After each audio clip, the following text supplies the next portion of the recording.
أصحابه البررة التقى والنقى وعلى أولياء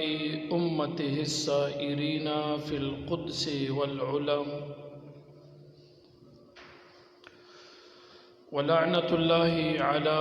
أعدائهم الجهلاء الذين أهرقتهم وأهلكتهم نار الحسد والبدع والهوى. أما بعد فأعوذ بالله من الشيطان الرجيم. بسم الله الرحمن الرحيم. قال الله تبارك وتعالى: لقد كان لكم في رسول الله أسوة حسنة لمن كان يرجو الله واليوم الآخر وذكر الله كثيرا. صدق الله مولانا العظيم. وقال النبي صلى الله عليه وآله وصحبه وسلم: من أحب سنتي فقد أحبني ومن أحبني كان معي في الجنة، أو كما قال عليه الصلاة والسلام. إن الله وملائكته يصلون على النبي يا أيها الذين آمنوا صلوا عليه وسلموا تسليما. اللهم صل على سيدنا ومولانا محمد وعلى آل سيدنا ومولانا محمد كما صليت على سيدنا إبراهيم وعلى آل إبراهيم إنك حميد مجيد.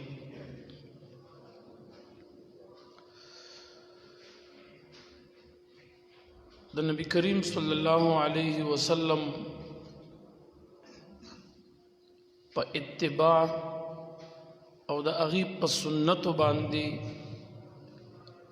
د ژوند تېرولو متعلق نن بیان دی.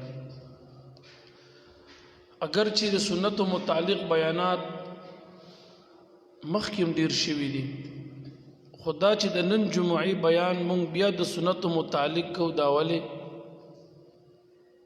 نو د دې جواب به درته اخره کې که ذوق مې ومنله بیا به درته اخره کې د دې جواب وښایم چې زه نن د جمعې بیان د سنتو متعلق یا د اتباع متعلق ولې کوم.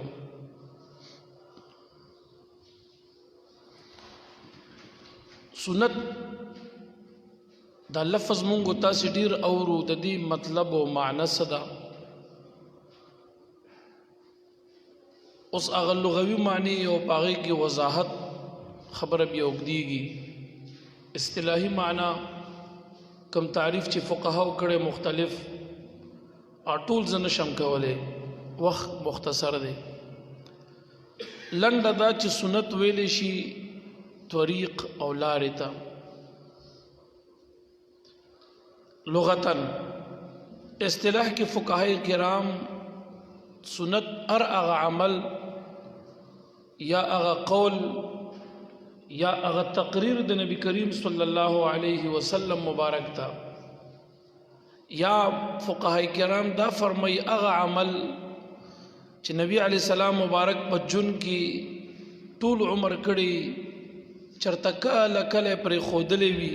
قصدن، دغه عمل سنت دی. دا زه چې کوم څه بیانوم د نبی کریم صلی الله علیه وسلم مبارک هغه اعمال چې هغه سنت دي، هغې د ژوند په اکثره حصه کې کړي دي. زما زیاتې خبرې به په هغه پهلو باندې وي انشاءالله.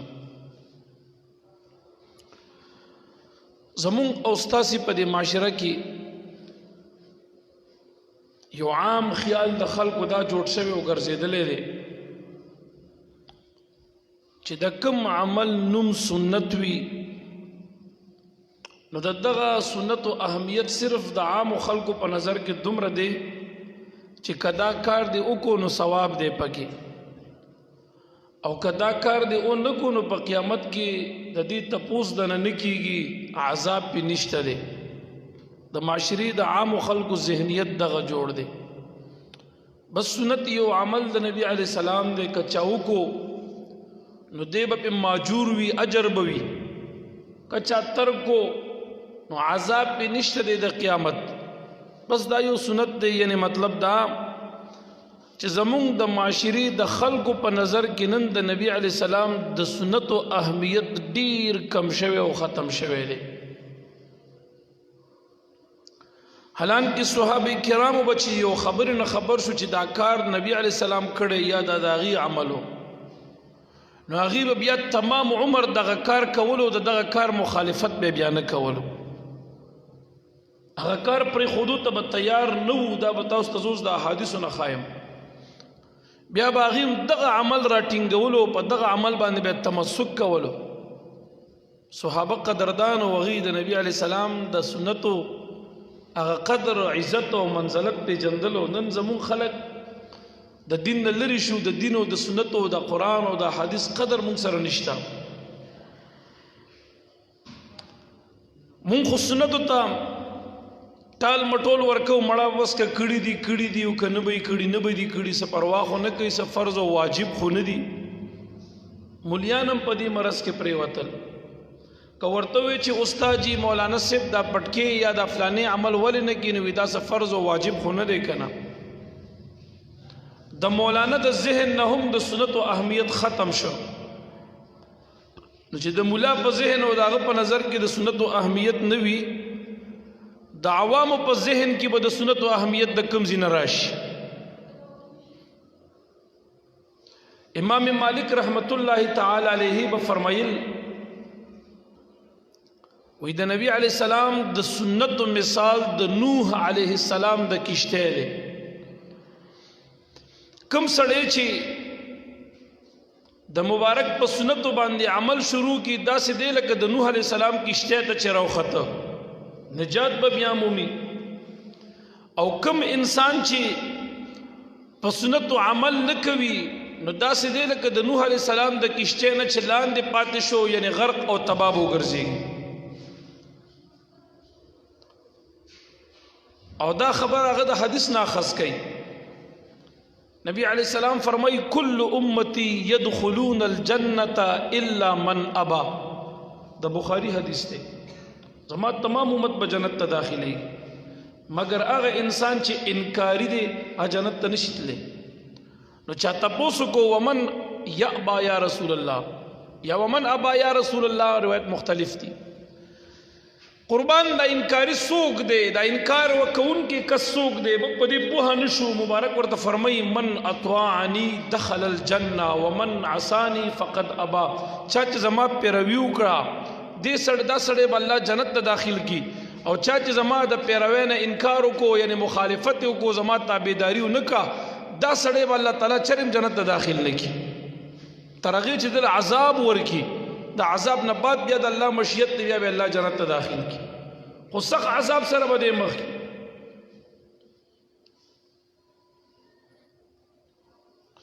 نو ګوره د سنتو اهمیت د نوح علیہ السلام د کشته غونته حیثیت لري کومو تاسو د قران لک صحیح مطالعه کو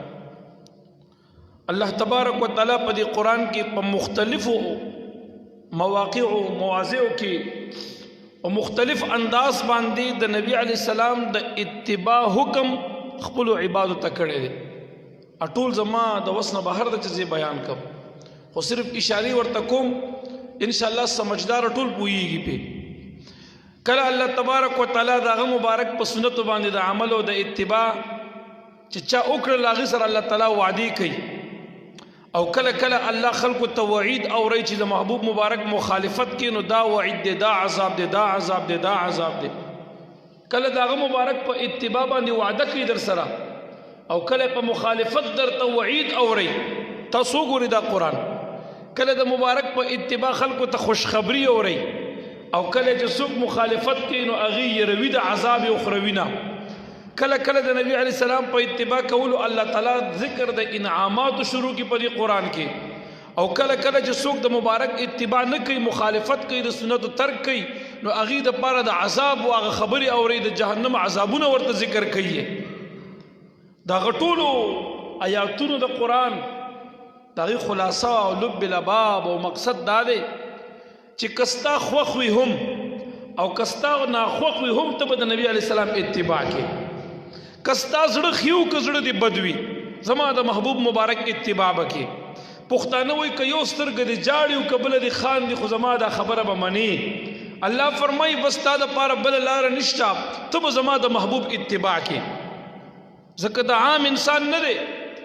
لقد كان لكم في رسول الله اسوة حسنة لمن كان يرجو الله. الله تبارک و تعالی څه فرمایي؟ په تحقیق سره تاسو د پاره د نبی کریم صلی الله علیه وسلم مبارک په ذات کې اسوه حسنه پرته ده، ډېرې بهترینې طریقې پرتې دي. د ژوند داسې یوه شعبه نشته چې په هغې کې به زما او تا دپاره د نبي علیه السلام طریقې او د هغه مبارک رهنمایي موجوده نه وي. سنت خو هغه عمل دی چې په دې سره د قرآن عظیم الشان پوره وضاحت شو. په قرآن عظیم الشان د عمل طریقې یې موږ ته وښودلې. نو د سنتو اتباع ډېره ضرور ده. د سنتو مخالفت به نه وي. د نبی کریم صلی الله علیه وسلم ستاسو توجه دی خوا غواړم. سنت کله پې الله وعده کوي، کله وعید اوري، کله خوشخبری ورکوي، کله خلک یروي، کله ذکر د عذاب کوي، کله ذکر د انعاماتو کوي.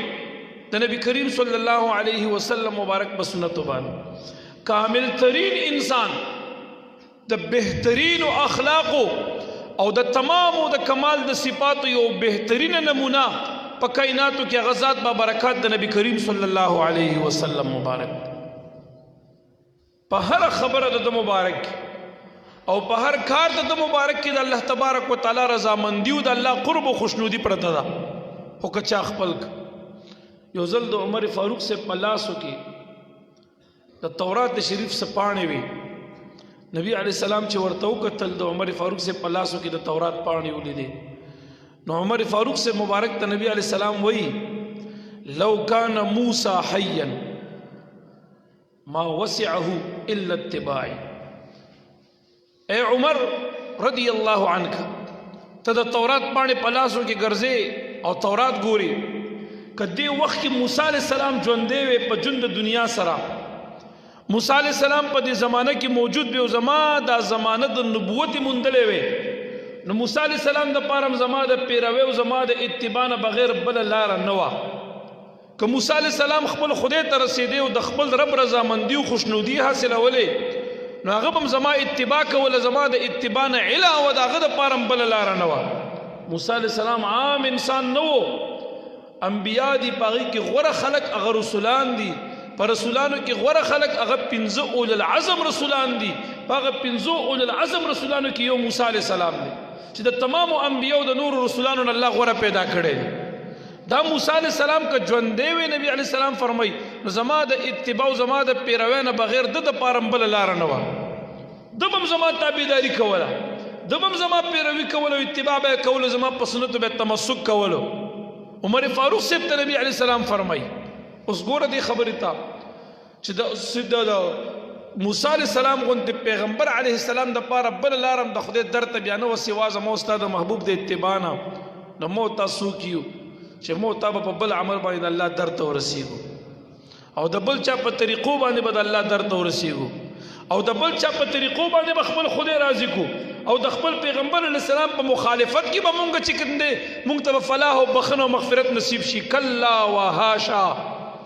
د ده مبارک په اتباع کې او په سنتو باندې عمل کې نقصان څه دی چې مونږ د غیر او د غمازو اتباع کو لګیا دی او د هغې طور طریقې خپلو د خپل پیغمبر علیہ السلام طریقې مبارکې مو پرېښودې. نقصان پکې څه دی؟ الله فرمایل تاسو د پاره په ذات با برکات د نبی علیہ السلام کې یو اسوه حسنه ده، ښکلې طریقې پکې موجود دي، هغه مبارک ته ګورئ، دغه مبارک په طریقو خپل زندگی تیره کوئ. بل ځای فرمایي من یطیع الرسول فقد اطاع الله. کچا د نبی علیہ السلام اتباع کنو د نبی علیہ السلام دا اتباع دا د الله تعالی تابعداري دا دغه د الله بندگی د چې ته د مبارک اتباع کې د مبارک تابعداري وکې بل زه باری تعالی مونږ تاسو ته فرمایي قل ان کنتم تحبون الله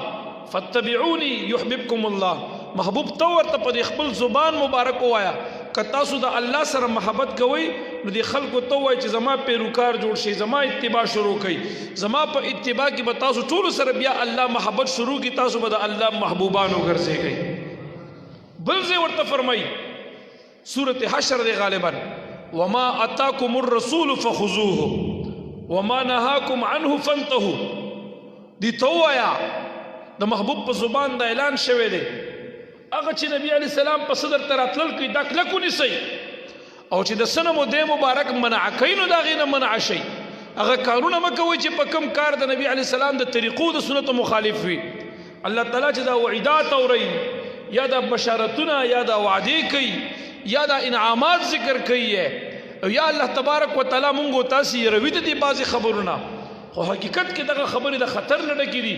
او چې په دې کوم خبرو باندې امر او حکم کوي چې اتباع د نبی علی السلام دا نو دغه د الله تعالی د قرب ذریعہ ده د خوشنودۍ ذریعہ ده په دنیا او په آخرت کې د نجات او د کامیابی دغه یو واحد ذریعہ ده تاسو ګورئ هر دور کې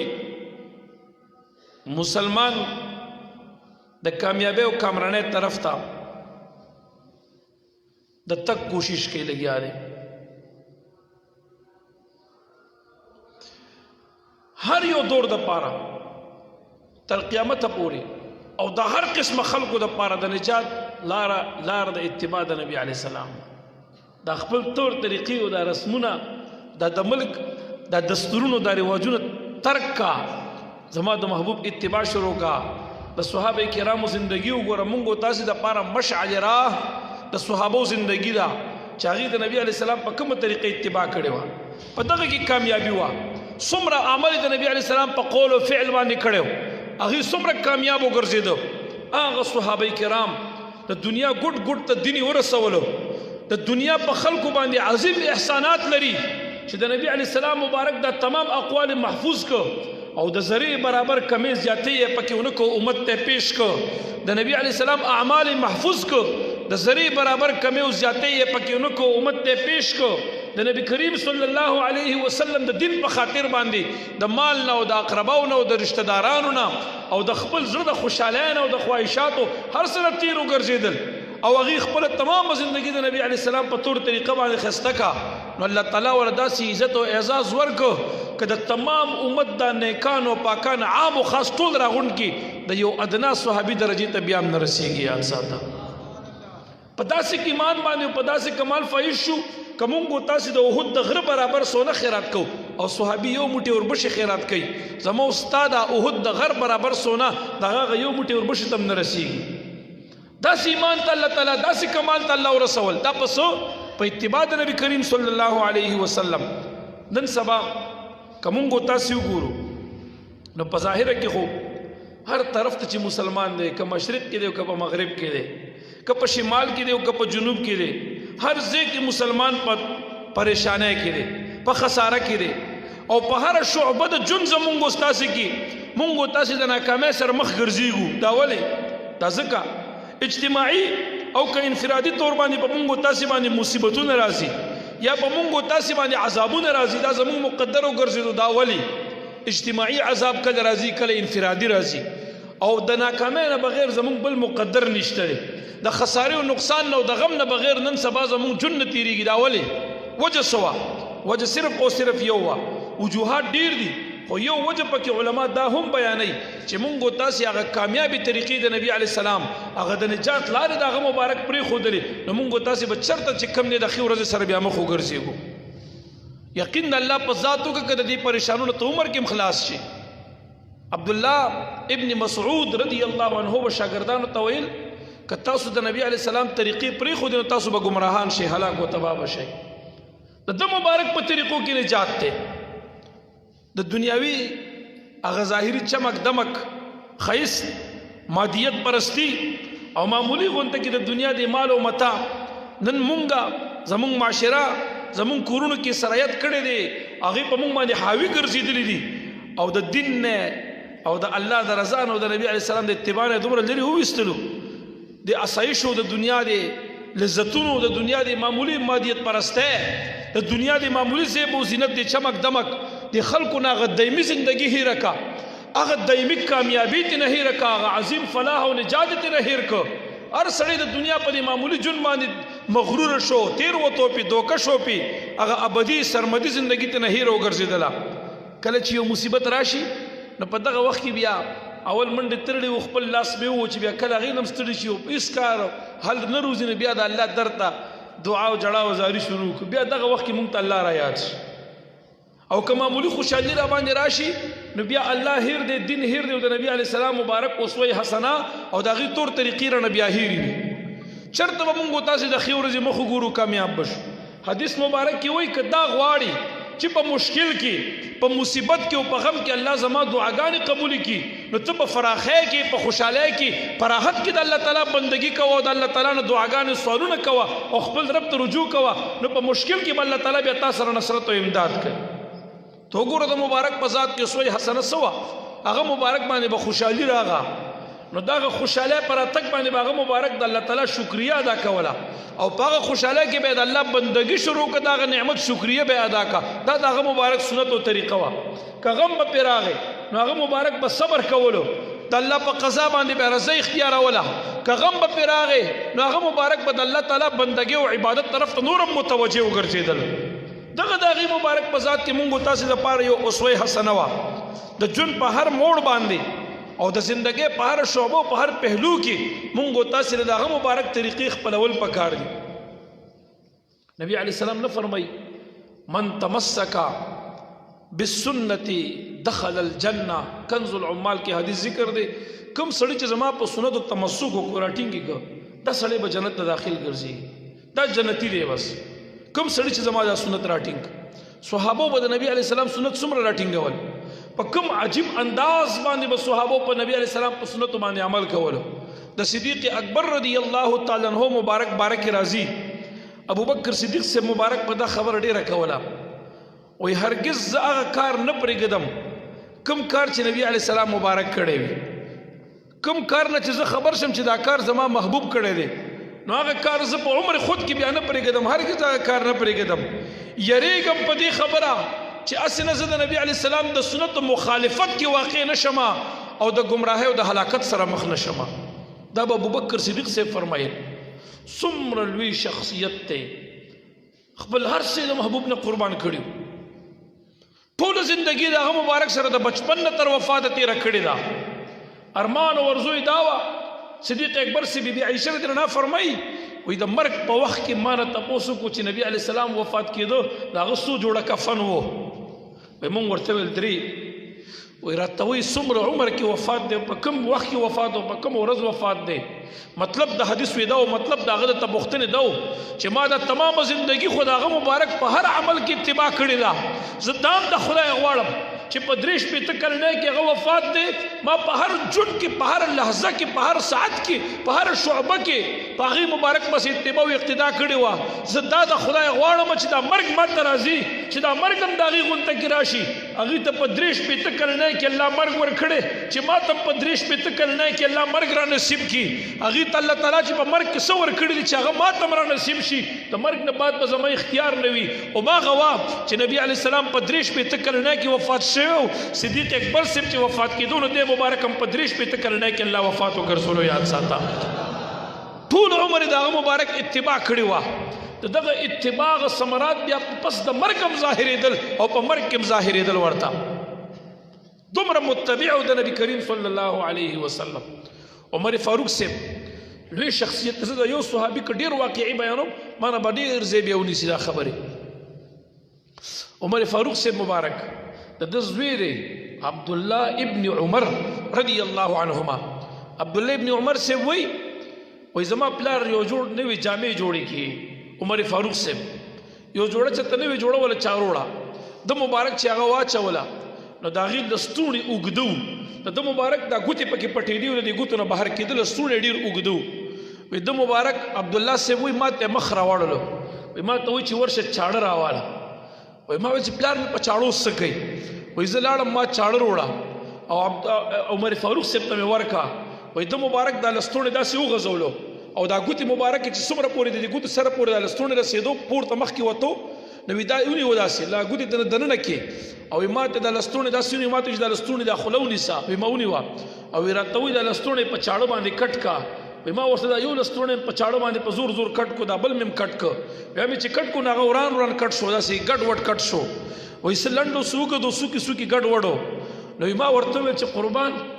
که تاسو دا لستوڼې کټ کوئ نو دا به په کینچې باندې کټ کړی صفایه سره یو شان به کټ شوی و دا به په چاړه باندې ولې کټ کو؟ وی راته وایي چې نبي علیه السلام یو ځل جامې واچولې او د مبارک لستوڼي اوږده او مبارک وفرمیل چې ما له چاړه روړئ او نبي علیه السلام هغه لستوڼي په چاړه باندې کټ که هغه لنډو اوږده کټ شو. که ما په کینچې کټ کړی وی نو دې کې د نبي علیه السلام مخالفت راتله ما په دې چاړه باندې ځکه کټ که چې د نبي علیه السلام اتباع په دې عمل کې مو کومه یاد ساته. دومره پورې متبع دا صحابه کرام دومره پورې کامل اتباع به د خپل پیغمبر علیه السلام کوله داسې په کلکه باندې به عمل په سنتو باندې کوله. عمر فاروق صاحب مبارک دې ته نه ګوري ګوره دې مبارک یو وخت کې امیر المؤمنین پاتې شو په 22,55,000 مربع میل باندې د مبارک خلافت قائم کړو. د مبارک د خلافت جنډه په ولاړه و په نیمه دنیا باندې د ده په زمن کې د نیمه دنیا د وچې درندې بادشاه ګرځېدلی کله چې بیت المقدس فتح کېدو او د مبارک هلته ورغې د مبارک په لاس فتح کېږي او د مبارک د علاقې ته ور داخلېدو د مبارک چې په دغه ورځ باندې کمې جامې په غاړه دي نو په هغه جامو کې 19 ځایه پیول لګېدلی دی 19 ځایه شلېدلي دي او د بدلې کپړې نه ورته پیوند اچولی پیوند ورته د بدلې کپړې نه اچولې لکه اوس کپړې سپینې دي کوم ځای کې ورته تور پیوند اچولې کوم ځای کې سور اچولې کوم ځای کې زیړ اچولې کوم ځای کې خړ اچولې کوم ځای کې یو رنګ کوم ځای کې بل رنګ 19 ځایه د مبارک په جامو کې پیوند او په دې جامو کې صدف هم نه وي بټنې پکې نه وي په دې جامو کې غوټۍ نه وي. عمر فاروق صاحب د کیکر اصغر اغستی او د کیکر اصغر د غوټۍ په ځای په جامو کې لګولي. ابو عبیده ابن جراح رضی الله عنه ورته فرمایي په شام کې وی قربان ته خو زموږ امیر المؤمنین ستا ډېر نوم دی ستا ډېر رعب دی تا ته الله تعالی ډېر لوی شان درکړی زموږ لاس ته ډېر مال راغلی غنیمتونه راغلي دي قربان بهترینې جامې واچوه او په آس باندې کښېنه او بیا ورننوځه دا بیت المقدس ستا په لاس فتح کېږي. عمر فاروق سے مبارک دی مجبوره کو هغه مبارک دا جامې وویستې خو چې کله ښه لباس قیمتي اعلی لباس یې واچولو او په آس باندې کېناسته نو یکدم یو 2 قدمه مخکې لاړ وس یې ودرولو د آس نه لاندې راکوشو ما ته زما خپل لباس راوړئ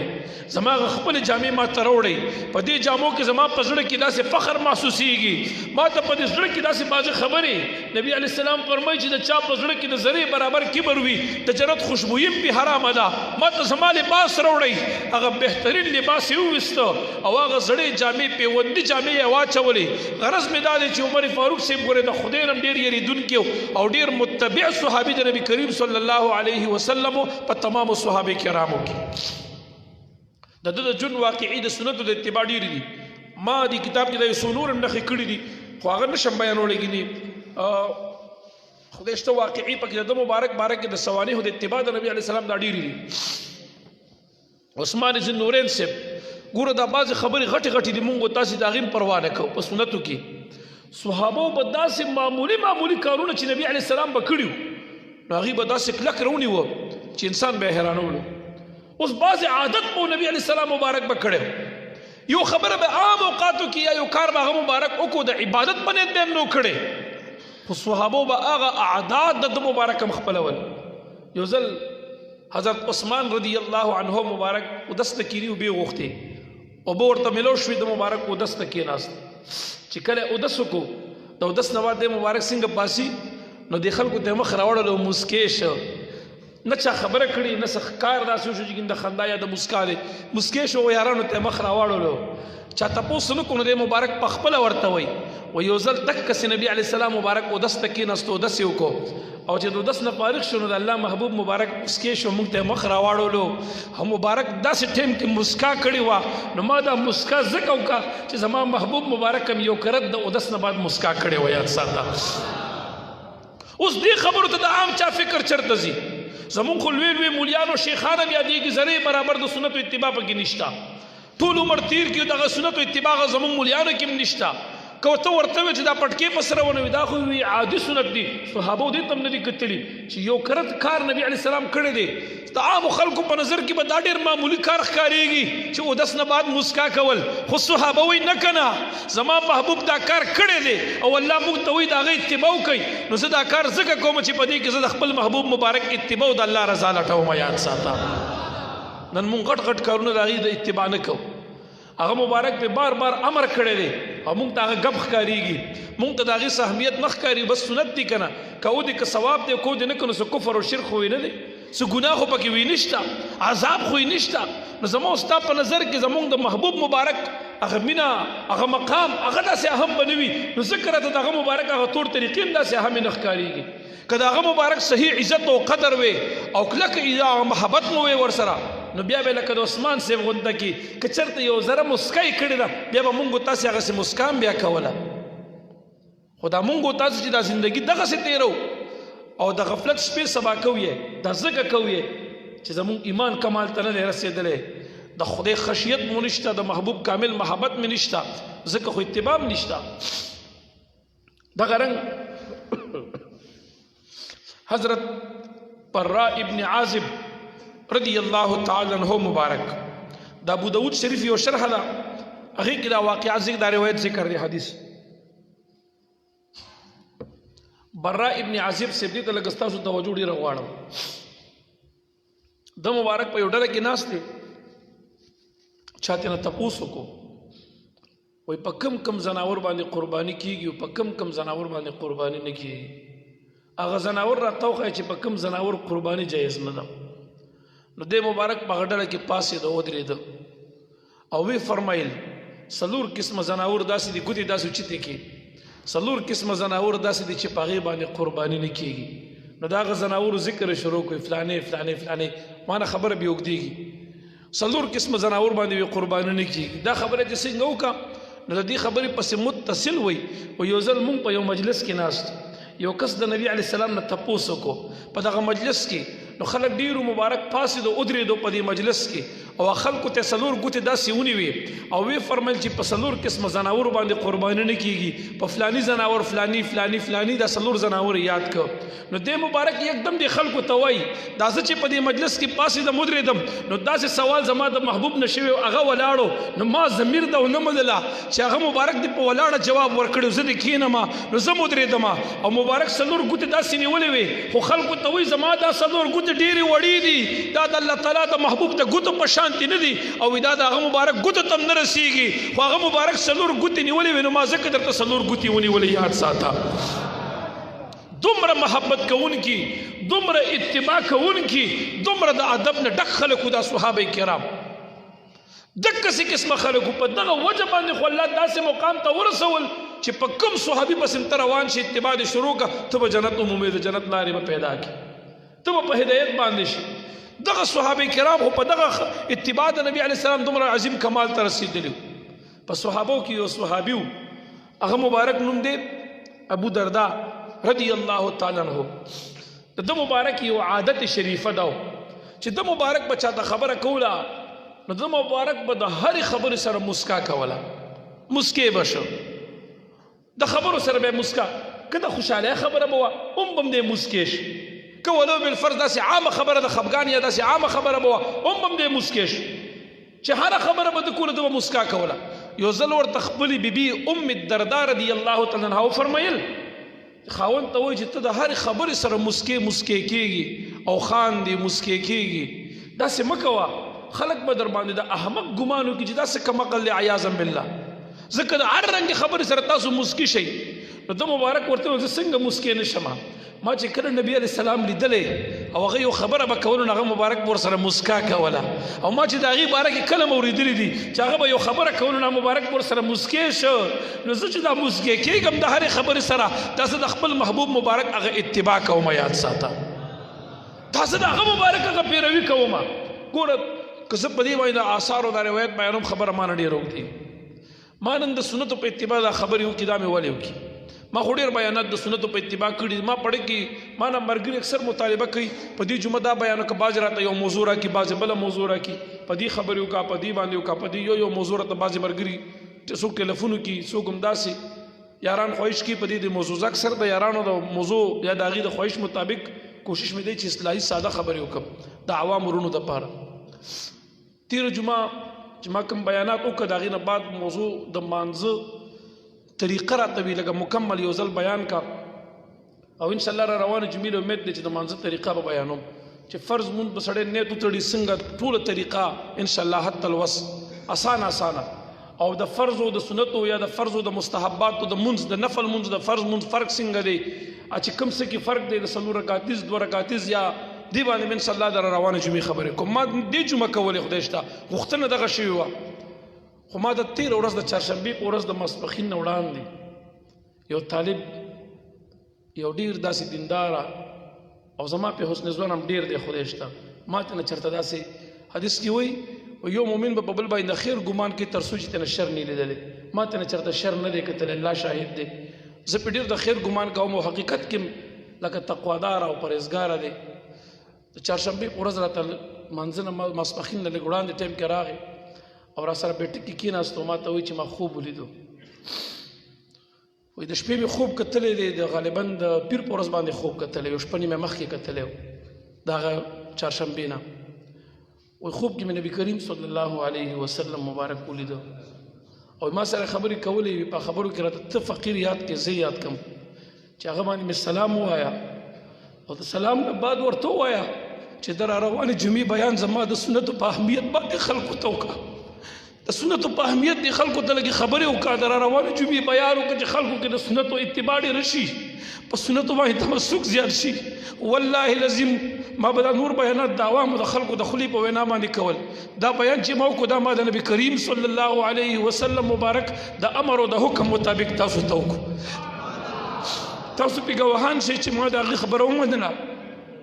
ما د هغې امر ومنلو ما د هغې مبارک په حکم باندې د سنت په اتباع تاسو ته د خپل علم د خپل طاقت مطابق خبرې وکړي دا پیغام ما د مدینې منورې د جانان د خوا نه راغی چې د سنتو په اتباع خبرې وکړي په سنتو کې چې څومره کمال دی څومره د خدای او رسول خوشحالي ده څومره پکې کامیابي ده دومره په بل څه کې نشته زمونږ او تاسې چې پاتې دي په معاشره کې نن سنت پاتې دي مونږ ته چې ګپ ښکاري نن راته سنت ښکارېږي